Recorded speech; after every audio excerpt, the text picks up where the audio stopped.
Coucou. D'accord, donc j'ai pas les j'ai pas les commentaires en direct. Ah mais si, mais en fait, il faut que je baisse le truc. Ah, un jour j'aurai un cerveau. On va commencer gentiment. Est-ce que vous avez des questions toutes bêtes ou pas toutes bêtes, hein. En fait, les seules questions, à mon sens, les seules questions bêtes, c'est celles que vous n'allez pas oser poser. Donc, n'hésitez pas, hein, il n'y a aucun souci. Si je peux répondre, je réponds. Ah voilà, j'ai une question. Lors de la précédente conférence, tu as parlé d'ondes alpha servant pour la com animale. Est-ce que c'est possible d'en savoir un peu plus? Alors, c'est une très bonne question. Merci de l'avoir posée. Alors, je me suis plus trop intéressée à ça, parce que d'avoir des explications, c'est bien, mais concrètement, je préfère expérimenter. Du coup, comme en plus j'ai une mauvaise mémoire, les deux combinés ont fait que j'ai un petit peu oublié le truc. Mais pour pas dire de bêtises, il me semble qu'on est dans certaines zones, en fait, quand on est en mode éveillé. Et pour obtenir la communication avec un animal, en tout cas d'âme à âme, à ce certain niveau, le but est d'essayer de se calquer comme une station de radio, en fait, pour passer sur la fréquence de l'animal. Donc sur des ondes différentes, sur une fréquence d'onde différente. Et c'est en se mettant sur ces fréquences, sur cette ligne de fréquence d'onde, où on va pouvoir en fait capter la fréquence de l'animal concerné. C'est en se mettant à sa fréquence en fait qu'on va y arriver. Du coup, d'arriver à capter l'animal. Ouais, c'était il y a plus de 2 ans. C'est pour ça. Déjà, il y a des personnes, au bout de 6 mois, je ne m'en rappelle plus, voire moins. Donc là, c'était un peu surestimé ma mémoire. Bêta en éveillé. Bah voilà. Ma bibliothèque, Laetitia. Mais effectivement, ouais, ça doit être, si je me rappelle, c'est les ondes bêta quand on est éveillé. Après, le premier palier en mode plus calme, c'est alpha. Et ensuite, il y a également gamma et theta. C'est en fait l'état qu'on va essayer de récupérer. Voilà. C'est une onde radio, sonore ou lumineuse? Ah, oh la question. Alors là, aucune idée, en fait. Je me rappelle plutôt des cours en scolaire, en physique, où avec l'oscilloscope, hein, l'espèce de gros boîtier qui prenait plein de place et qui ne servait pas à grand-chose, en physique, où on voyait les ondes voilà, qui se mettaient dessus, qui étaient visibles. Après, sonore ou lumineuse, je ne pense pas, c'est vraiment comme une onde radio, puisque c'est la technique de la télépathie aussi, c'est-à-dire que la télépathie, ça va être un peu sur les ondes radio.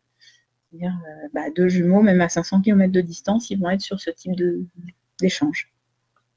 Alors, les hertz sont une fréquence, ni lumière ni son, après j'en sais pas plus, voilà, et c'est moi qui ai fait les études scientifiques. Donc je me souviens vachement bien de tout ça. Après, je ne sais pas plus, je dirais une onde électrique, mais sans doute lumière, il faudrait vérifier. Voilà, c'est ça, il faudrait vérifier, en fait, pour être sûr. Mais je dirais le principal, c'est pas tant de savoir comment ça fonctionne, c'est de tester et de voir que ça fonctionne, d'expérimenter.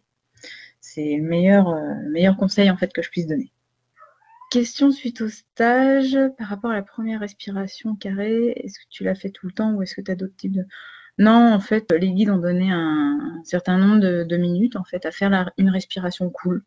Et puis, après, ils ont démarré comme un protocole classique. Et sinon, est-ce que j'ai d'autres types de respiration ou de techniques pour me concentrer? Ça peut être voilà, de prendre 3 grandes respirations. Donc, inspire et d'un coup, tu relâches tout. D'ailleurs, ça fait bouger le PC, désolée. Mais 3 grandes respirations comme ça pour vraiment évacuer tous les nœuds, tout le stress un peu qu'on peut avoir d'emmagasiner. Comment différencier son imaginaire d'un message de l'animal? Ouais, parfois c'est difficile de faire la distinction. Plus on pratique, et en fait, plus ça va être facile de distinguer. C'est-à-dire que bien souvent, on va avoir des infos, des infos qui vont nous paraître un peu bizarres, où l'animal va nous paraître sous un caractère un peu différent de ce qu'on a avant. Il y a des petits indices en fait. Il y a des petits indices qui vont faire que on se pose des questions. On se dit là, est-ce que je suis bien dans la communication, et après, ça peut être le moyen de cerner si on y est toujours ou pas. C'est quand on a le doute, déjà, c'est pas très bon signe. Ça veut dire que le mental est revenu de manière à ce qu'on se pose la question.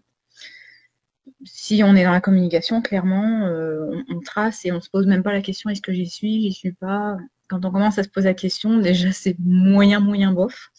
Et après, la petite astuce, ça peut être de se représenter à l'animal et en essayant de donner un nom, en fait, qui va être différent d'une autre. C'est-à-dire d'expliquer, voilà, j'ai un doute, attends, je vais me représenter et bonjour, je m'appelle, et on va essayer de dire un autre nom que le sien. C'est-à-dire, par exemple, je vais dire, bonjour, je m'appelle Jean-Jacques. Si le nom Jean-Jacques sort, ça veut dire que le mental est là et il est en train de créer l'imaginaire, il est en train de monter tout un château de Lego. Si au contraire on est bien dans la communication et on essaie justement de donner une info qui est fausse, qui est erronée, soit il n'y a rien qui va venir, parce que on va bloquer, puisqu'on ne peut pas créer l'imaginaire puisque le mental n'est pas là, soit on va sortir, bonjour, je m'appelle Anne-Laure, parce que c'est mon prénom. Alors, que faire quand on a du mal avec la visualisation ? C'est dommage, c'est qu'on n'a pas le bon protocole. Voilà. Après, c'est l'avantage que m'ont donné les guides, c'est d'avoir eu 3 protocoles différents.